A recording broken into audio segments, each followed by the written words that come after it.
Bismillahirrahmanirrahim. Assalamualaikum warahmatullahi wabarakatuh. Innal hamdalillah nahmaduhu wa nasta'inuhu wa nastaghfiruh wa na'udzu billahi min syururi anfusina wa min sayyiati a'malina. May yahdihillahu fala mudhillalah wa may yudlil fala hadiyalah. Asyhadu an la ilaha illallah wahdahu la syarikalah wa asyhadu anna Muhammadan 'abduhu wa rasuluh. Allahumma sholli ala Muhammad wa ala ali Muhammad amma ba'du.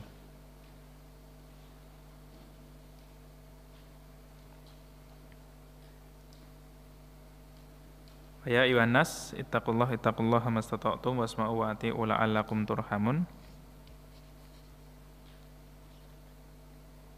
Alhamdulillah pada petang hari ini kita masih bisa melanjutkan kajian tafsir kita yang pada pekan lalu sudah sampai surat Al-Baqarah, masih di ayat 255, ayat kursi, masih kurang sedikit.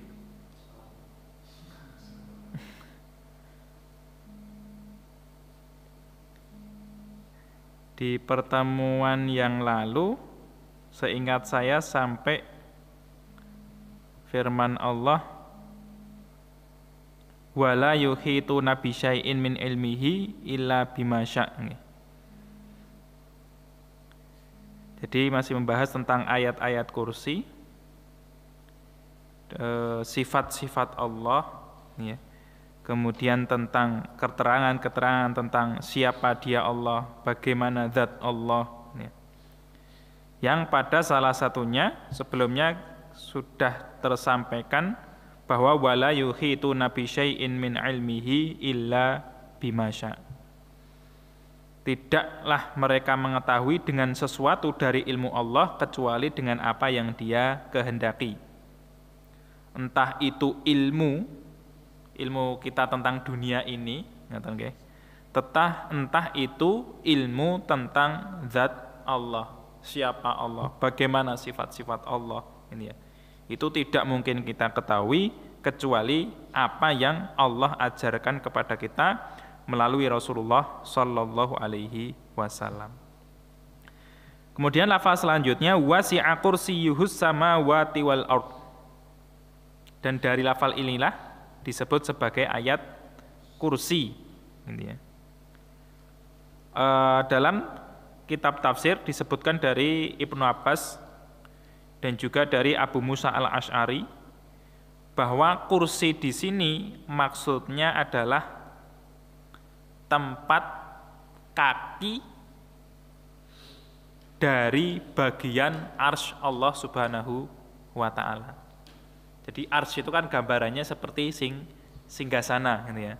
Nah, tempat kakinya itu disebut sebagai kursiyun. Itu menurut Ibnu Abbas dan sahabat Abu Musa al-Asy'ari.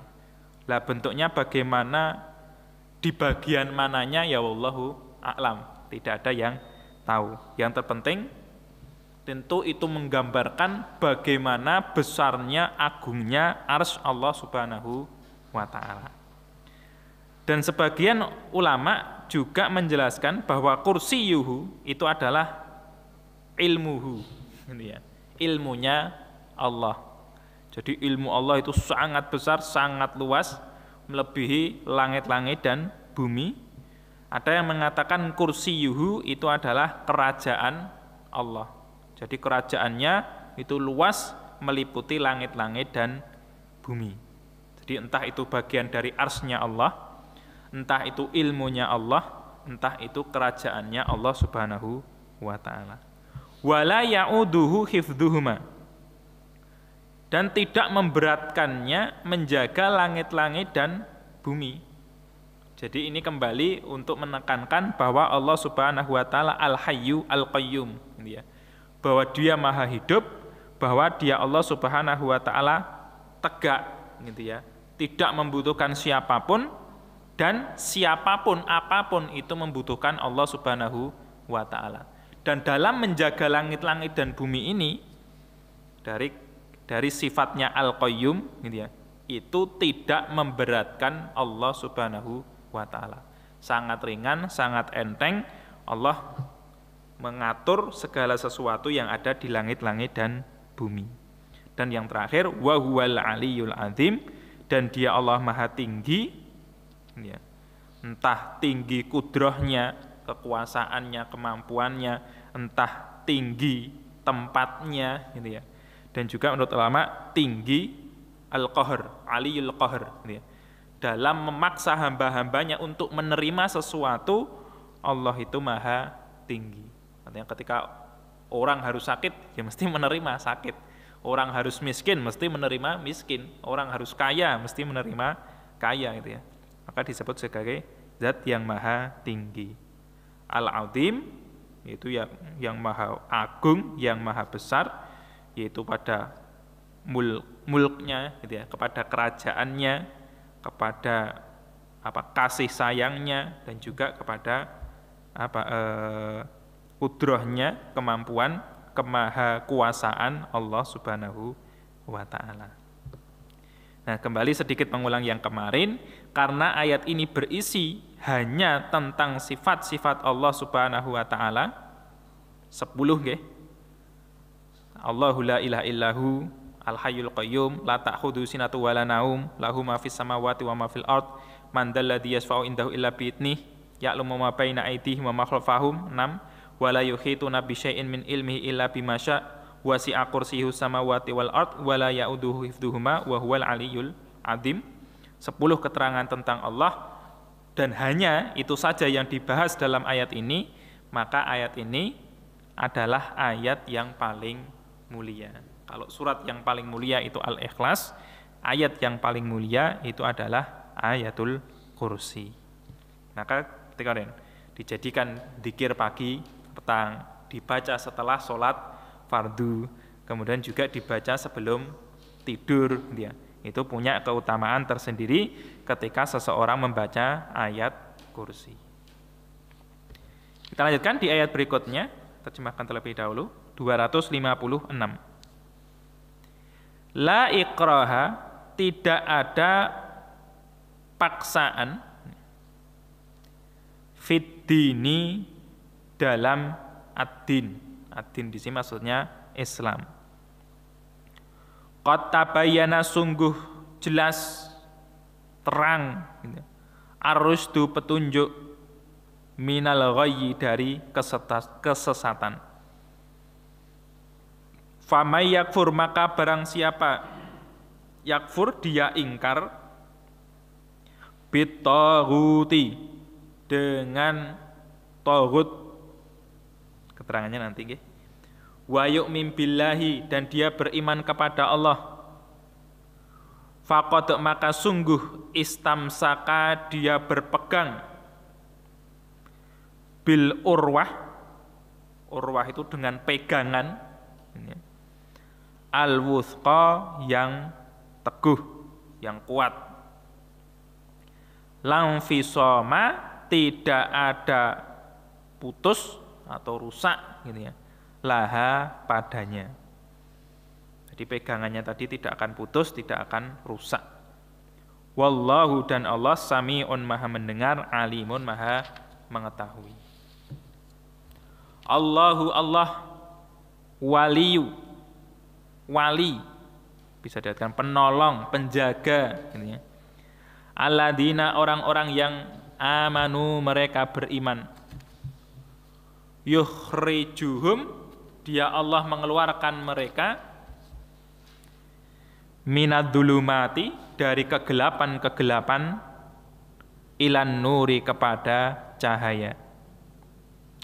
Walladzina kafaru, dan orang-orang yang mereka kufur, auliyauhum, wali-wali mereka, at-taghut, taghut, yukhrijunahum, mereka mengeluarkan mereka taghut mengeluarkan mereka orang-orang kafir, minan nuri, dari cahaya, iladzulumati, kepada kegelapan. Ulaika, mereka itu, ashabun nari, penghuni-penghuni neraka, hum, mereka, fiha di dalamnya, di dalam neraka, khaliduna orang-orang yang kekal. Dua ya dulu, nanti kalau masih ada waktu kita tambahi. La ikraha fiddin. Tidak ada paksaan dalam ad-din. Jadi di sini Allah Subhanahu wa taala menjelaskan, memberikan kabar bahwa ad-din, yang dimaksud dengan ad-din di sini adalah dinul Islam. Bahkan ada ulama yang mengatakan keterangan ini, hukum ini tidak berlaku hanya pada umat sekarang, tapi juga kepada umat-umat yang terdahulu, mulai dari zamannya Nabi Nuh alaihissalam sampai sekarang. Karena para utusan itu mereka membawa hanya satu din saja, yaitu dinut tauhid, yaitu dinul Islam. Innad dina indallahil Islam. Jadi ad-din di hadapan Allah Subhanahu wa taala, kapanpun zamannya, siapapun rasulnya, itu adalah Islam. Dan semua itu entah dulu sampai sekarang di zaman Nabi Shallallahu alaihi wasallam itu tidak ada pemaksaan kepada seseorang untuk memeluk Islam. Kenapa kok tidak ada pemaksaan? Qad tabayyana rusdu minal ghayy.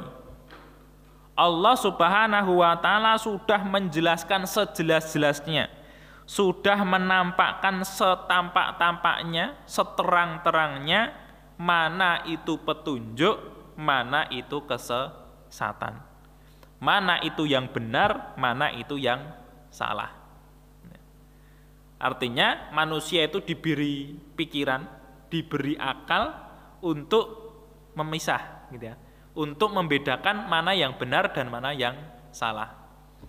Dalam ayat lain Allah Subhanahu wa taala misalnya berfirman, fahadainahun najdain, gitu ya. Kami memberi petunjuk kepada mereka kepada dua jalan, yaitu jalan yang baik dan jalan yang buruk. Tahu oh sing baik ingin iki, tahu oh yang buruk iki begini. Tinggal mereka pilih yang mana. Faman syaa fal yu'min wa man syaa fal yakfur. Yang mau beriman ya beriman, yang mau kufur ya silahkan kufur. Tapi tentunya pilihan manapun yang dipilih itu ada akibatnya. Waktu di dunia ya tidak ada paksaan, gitu ya. Tapi ketika mereka Islam, ya berarti masuk ke dalam kebahagiaan, masuk ke dalam surga. Kalau memilih kekufuran, memilih kesesatan, ya otomatis mereka akan masuk ke dalam neraka. Loh, sekarang mungkin muncul pertanyaan, lah kok ada jihad fisabilillah? Kenapa ada syariat jihad? Maka mereka ulama menjelaskan bahwa jihad itu hanya untuk menyebarkan Islam kepada orang-orang yang belum mendengarnya. Karena mesti tidak boleh orang itu menyebarkan Islam dengan benar, gitu ya, ketika tidak melalui jalan jihad. Ada yang mengenai seperti itu. Kenapa? Karena kalau omongan biasa saja mesti dilarang, gitu ya. Karena yang dibawa oleh Islam itu tidak sesuai dengan hawa nafsu manusia. Keinginan-keinginan penguasa itu mesti terganggu, gitu ya. Mesti terdesak, gitu ya, dengan datangnya dinul Islam. Maka ketika baik-baik saja itu tidak boleh, gitu ya. Seperti dalam sejarah lah, misalnya Nabi Muhammad SAW berdakwah di kampung beliau sendiri, berdakwah di orang-orang Mekah, tidak boleh, gitu ya, diusir. Kenapa?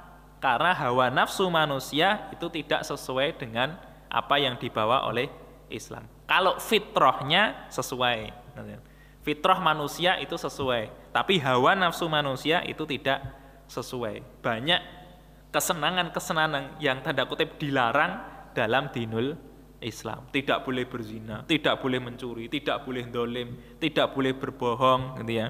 Tidak boleh merugikan orang lain. Nah, itu kan ora penak gitu ya. Bagi pelaku tidak enak, tapi bagi korban kan enak, gitu ya. Maka kembali ke tadi, tujuan jihad itu adalah berdakwah, bukan berdakwah, untuk menyebarkan Islam kepada orang-orang yang mungkin kesulitan untuk mendapatkannya. Yang kedua, bahwa tujuan jihad itu adalah menegakkan hukum Allah di muka bumi. Yang dalam hukum Allah itu sendiri ada yang namanya jizyah. Ini ya.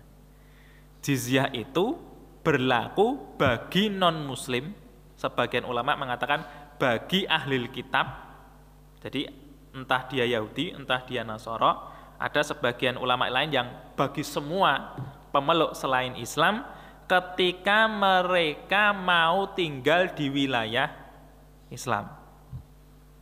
Kalau bahasanya ya ben adil gitu ya. Muslimin mereka dikenai kewajiban zakat, ngoten nggih. Lah mosok mereka yang non muslim tinggal di wilayah muslim dijaga oleh orang-orang muslim, orang bayar opo-opo gitu ya. Tidak mengeluarkan harta karena apa? Zakat itu tidak wajib bagi selain muslim. Maka orang yang tinggal di wilayah Islam, mereka bukan orang Islam, maka kewajibannya bukan zakat, tapi kewajibannya membayar jizyah. Dan mereka istilahnya nanti jadi kafir dhimmi gitu ya, yang tidak boleh diganggu oleh pemimpin wilayah masing-masing. Tidak ada jizyah itu gede gitu, tidak ada. Bahkan ada mengatakan jizyah itu tidak boleh lebih besar daripada zakat. Ada yang mengatakan seperti itu. Ya wallahu alam. Tapi nilainya memang tidak besar gitu ya. Ya boleh tinggal di sana, tapi ya patuh dengan aturan Islam, gitu ya. Sama-sama tidak boleh berbohong, sama-sama tidak boleh dolim, sama-sama tidak boleh membunuh, gitu ya. Tetapi mereka bebas dalam memeluk agama mereka. Maka istilahnya la ikraha fiddin. Tidak ada paksaan dalam memeluk agama Islam. Karena dalam sejarahnya yang terjadi, kebanyakan orang-orang artinya banyak sekali dari orang pintarnya Islam, dari ulama-ulama muslimin itu dari keluarga tawanan. Ini ya. Gambarannya bagaimana? Jadi ketika Islam menguasai suatu wilayah, kalau terjadi peperangan, otomatis kan mereka ditawan. Kalau tidak terjadi peperangan, mereka misalnya damai saja, bayar jizyah saja, oke, tidak terjadi peperangan. Tapi kalau mereka melawan, terjadi peperangan, otomatis yang kalah nanti jadi tawanan. Dan ketika ditawan itu, setelah tahu bagaimana akhlak baik muslimin, gitu ya, mereka akhirnya masuk Islam. Dan sampai para penguasa ketika itu, penguasa-penguasa muslim ketika itu, mereka sampai mengatakan hampir-hampir para tawanan ini memakan kita, gitu ya. Karena apa? Karena para tawanan ini, entah keluarga mereka, entah anak-anak mereka, setelah tahu Islam itu mereka sangat bersemangat dalam mempelajari Islam. Jadi banyak dari keluarga mereka yang nantinya jadi ulama-ulama muslimin. Jadi memakan kami itu artinya ilmunya lebih banyak daripada penguasanya malahan. Karena semangatnya dalam menjalani Islam. Dan mereka, kedudukan mereka jadi mulia karena itu. Beda dengan waktu orang-orang Quraisy berkuasa di Mekah sebelum Islam, artinya orang-orang Quraisy, orang yang mulia ya kuwi-kuwi tok, gitu ya. Budak itu tidak bisa menjadi orang yang mulia. Bekas budak itu tetap hina di kalangan orang-orang di zaman itu. Tapi setelah ada Islam, mungkin tawannya dibebaskan, mungkin mereka disuruh oleh tuannya belajar dengan baik, gitu ya. Yang akhirnya kedudukan mereka menjadi mulia di hadapan muslimin karena ilmu mereka yang sangat tinggi. Jadi seperti sahabat misalnya Bilal bin Rabah, itu kan bekas budaknya Umayyah bin Khalaf gitu ya, digebuki, dijemur di padang pasir, tapi setelah masuk Islam di kalangan muslimin menjadi orang yang mulia. Bahkan diangkat oleh Rasulullah untuk menjadi muadzin gitu ya, untuk memanggili orang dalam menjalani sholat. Dan ada sebuah kisah yang menarik di zaman Umar bin Abdul Aziz, bahwa ada orang-orang muslim gitu ya, yang mereka itu menangkap orang-orang Nasoro. Tidak banyak, satu orang ditangkap, entah kejadiannya apa tidak jelas, tapi ditangkap kemudian dipaksa untuk masuk ke dalam Islam. Ya karena jumlah muslimin luwih akeh gitu ya, bukan perang itu nggih, bukan dalam keadaan perang, tapi karena jumlah muslimnya lebih banyak, ya dia menyerah, ya udah saya tak masuk Islam. Nah setelah beberapa saat, beberapa hari, gitu, ketika dia merasa aman dari pemaksanya, mungkin yang memaksa ini udah pindah atau dia sendiri pindah rumah gitu ya, maka kemudian dia balik Nasrani lagi. Kemudian orang-orang yang tahu mengatakan, kamu itu murtad. Padahal kalau orang murtad itu dihukum. Gitu ya. Saya tidak murtad kok. Dulu saya masuk Islam itu karena dipaksa. Dulu saya tidak benar-benar beriman, maka ya jangan katakan saya sebagai orang yang murtad, karena saya belum benar-benar beriman. Karena itulah dilaporkan kepada khalifah yang ketika itu adalah Umar bin Abdul Aziz.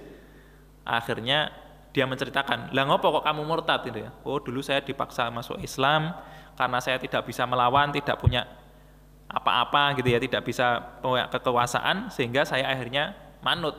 Ketika saya merasa aman, ya saya balik ke agama saya lagi, yaitu Nasrani.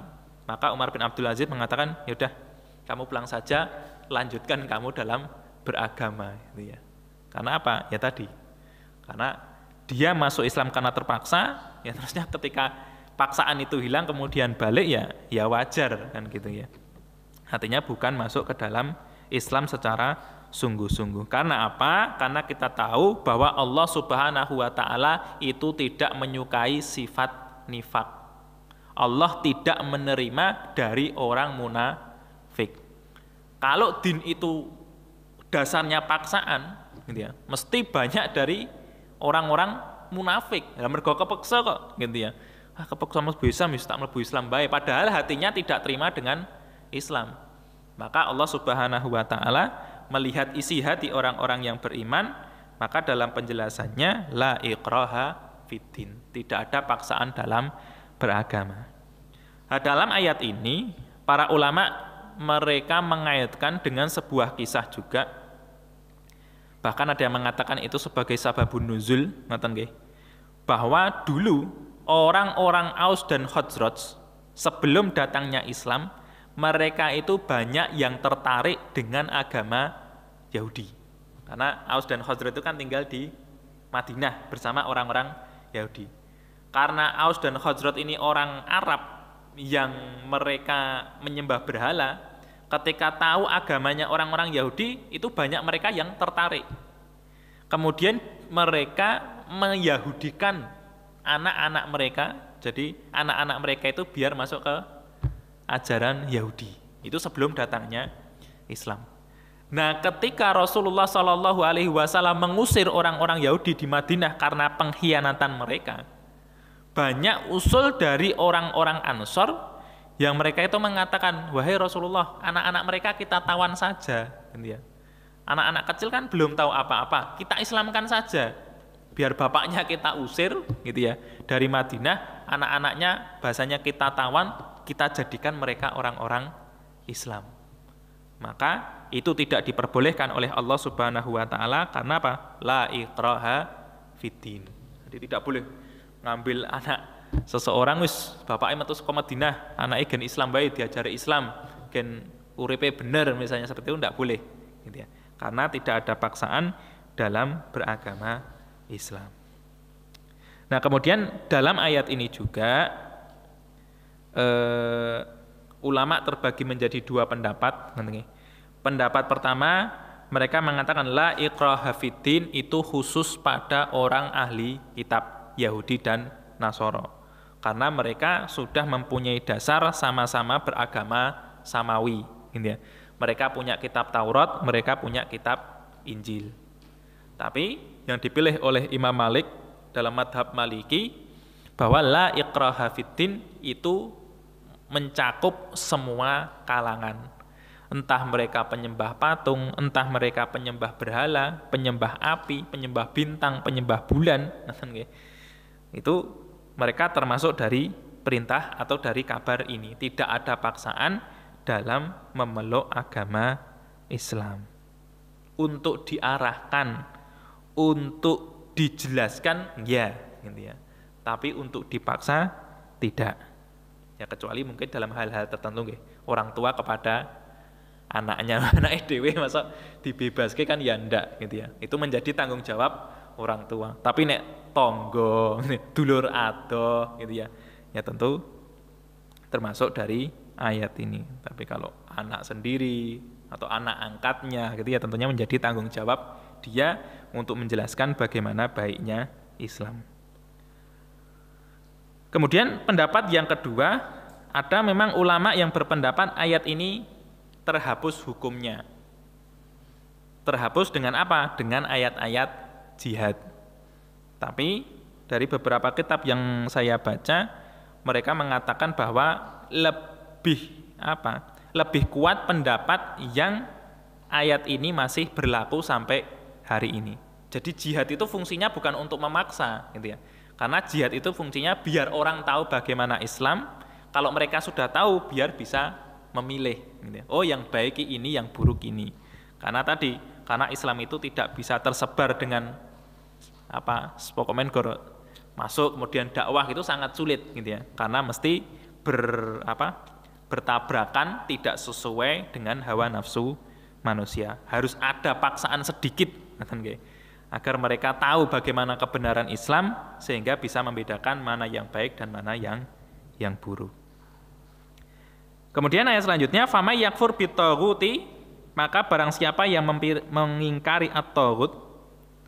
At-taghut itu dari kata tagho. Jadi at-taghut itu secara arti itu orang yang melampaui batas. Orang yang melampaui batas. Tetapi maknanya di sini kalau dari apa yang diterangkan oleh Ibnu Qayyim al-Jauzi gitu ya. Semua yang melampaui batas dari sesuatu yang disembah, diikuti atau ditaati. Itu namanya tauhid. Artinya apa? Manusia kalau dia melanggar aturan Allah, itu kan dikatakan sebagai melampaui batas. Dan dia menyuruh orang untuk mengikuti dia. Nah, itu termasuk sebagai tauhid.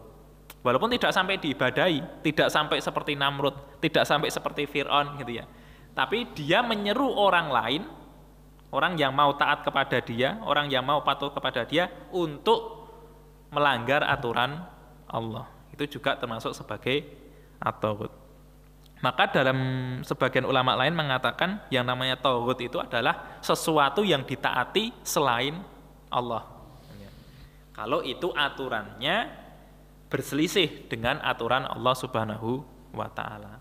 Tapi kalau aturannya sudah sesuai, siapa misalnya orang tua nyuruh sholat, ya itu bukan tauhid gitu ya, karena tidak melanggar batas, tidak melanggar ketentuan Allah Subhanahu wa Ta'ala. Jadi wa famay yakfur bitaghut wa yu'min billahi, dan dia beriman kepada Allah. Kenapa didahulukan yakfur bitaghut dulu sebelum beriman? Kenapa harus mengingkari tauhid dulu sebelum beriman? Para ulama menjelaskan karena hati itu harus bersih sebelum menerima keimanan. Jadi hati itu dibersihkan dulu. Dibersihkan dari apa? Dari kecenderungan terhadap tauhid. Dari kecenderungan sesuatu yang ditaati, disembah, dipatuhi selain Allah Subhanahu wa Ta'ala. Itu diresik-isik gitu ya. Tidak cenderung kepada suatu apapun gitu ya. Mengingkari semua yang disembah, dipatuhi selain Allah Subhanahu wa Ta'ala. Kemudian baru hatinya diisi dengan keimanan. Wa yu'min billah. Hatinya sudah bersih dari penyembahan-penyembahan lain, ketaatan-ketaatan lain, kemudian diisi dengan keimanan kepada Allah Subhanahu wa Ta'ala. Faqad istamsaka bil urwatil wusqa. Maka orang yang seperti ini dia itu berpegang kepada urwah. Urwah itu sesuatu yang menjadi pegangan. Jadi sekarang misalnya ada ceret, nah, urwahnya itu yang dipegang di atas tutup ceret itu namanya urwah. Pintu misalnya, nah yang dipegang itu namanya urwah. Ember, apa itu namanya? Gagang ember, nah itu istilahnya sebagai urwah. Jadi sesuatu yang dipegang, entah itu dari tali, dari besi, dari plastik, ini ya. Itu semuanya urwah. Berarti urwah itu pegangan, sesuatu yang memang dibuat untuk dipegang. Dan pegangan itu al-wuthqa, sangat kuat, sangat teguh. Lan fisamalaha, tidak ada putusnya, artinya tidak bisa putus. Pernah suatu saat Abdullah bin Salam radhiyallahu anhu itu ketika sholat 2 rakaat di masjid, masuk masjid, sholat 2 rakaat, itu ada orang-orang yang berbisik-bisik. Dari ceritanya, saya kira Rasulullah ketika itu sudah wafat nih, berbisik-bisik bahwa ini loh, ahli surga, gitu ya. Maka salah satu orang yang berbisik-bisik ini setelah Abdullah bin Salam selesai dari sholatnya datang, "Wahai Abdullah bin Salam, saya mau bertamu ke rumahmu." Gitu ya. "Oh iya, silakan." Ke rumah beliau, ke rumah sahabat Abdullah bin Salam. Kemudian dia menceritakan, "Saya mau bertamu kepadamu karena aku mendengar orang-orang yang di masjid tadi mengatakan kamu itu adalah penduduk surga." Gitu ya. Jadi pingin rahasianya itu apa toh? Kok kamu bisa mereka katakan sebagai penduduk surga? Maka Abdullah bin Salam menjelaskan, oh tidak pantas seseorang itu mengatakan sesuatu yang mereka tidak tahu. Nggak mengatakan aku penduduk surga itu ilmu mereka dari mana? Taunya dari mana? Gitu ya.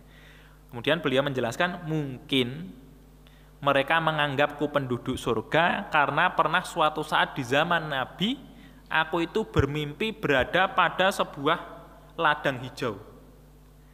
Dan di tengah ladang hijau itu ada sebuah tiang. Ya, sebuah tempat yang tinggi gitu, tiang gitu ya. Nah, kemudian di atas tiang itu ada pegangannya. Maka ada suara yang memanggilku, "Wahai Abdullah bin Salam, naiklah, peganglah." Gitu ya. Dia coba 1 kali tidak bisa, 2 kali tidak bisa. Kemudian diseru terus, "Oh, naiklah, peganglah," gitu ya. Dan akhirnya beliau Abdullah bin Salam naik, kemudian memegang pegangan tersebut, urwah tersebut. Maka setelah sadar, beliau mengatakan, saat aku bangun, saya itu seakan-akan masih merasakan memegang benda itu. Jadi tangannya itu masih gegem gitu ya. Kemudian dia datang kepada Rasulullah SAW menceritakan, dan beliau menakwilkan mimpinya bahwa kebun itu adalah Islam. Tiangnya itu juga al-Islam. Dan yang kamu pegang, wahai Abdullah bin Salam, itu adalah al-urwatil wuthqa. Gitu ya. Apa takwilnya? Nanti kamu tidak akan kufur, kamu tidak akan murtad sampai akhir hayat. Jadi sampai mati, kamu mesti masih dalam keadaan Islam. Nah, karena itu mungkin dari cerita itu orang-orang mentakwilkan bahwa Abdullah bin Salam itu termasuk sebagai penduduk surga. Wallahu alam. Tapi tadi urwah wil wuthqa itu adalah pegangan yang harus memang benar-benar dipegang sehingga tidak terlepas dari Islam sampai akhir hayat. Wallahu sami'un alim, dan Allah itu Maha mendengar, Maha mengetahui. Allahu waliyul ladzina amanu yukhrijuhum minadh-dhulumati ilan nur. Allah itu walinya orang-orang yang beriman. Jadi kenapa orang itu perlu beriman? Karena Allah itu hanya menjadi penolong, penjaga bagi orang-orang yang beriman. Jadi kalau orang beriman itu wis tenang, gitu ya. Karena yang menjaga dia itu adalah Allah, pemilik pencipta sekalian alam, yang sifatnya tadi sudah diterangkan dalam ayat kursi. Begitu agungnya, begitu mulianya, begitu berkuasanya Allah Subhanahu wa taala, dan Allah itu menjadi wali bagi orang yang beriman.